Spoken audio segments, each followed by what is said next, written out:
Welcome to Zubair Creative Studio. In today's video, I'll show you how to create stunning 3D AI-generated birthday images using Bing Image Creator. If you've ever wondered how those eye-catching images on Instagram, Pinterest, or Facebook are made, I'm here to show you the secret. And the best part? You can create them yourself. Check the description below for the image prompt. Let's get started.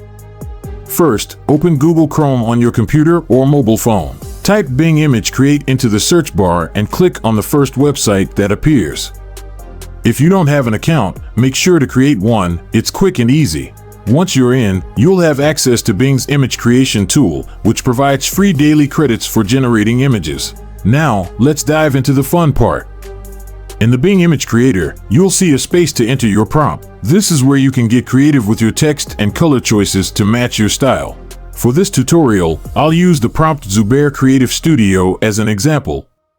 You can personalize it with your own name or any details you like. Once you've customized your prompt, simply click Create and watch as Bing AI generates a unique 3D birthday image just for you. And that's it. You've just created an impressive 3D AI-generated birthday image with Bing AI, all for free. If you enjoyed this tutorial and found it helpful, please subscribe to my channel and give this video a thumbs up. Thanks for watching. Don't forget to check the video description for the exact prompt used in this tutorial.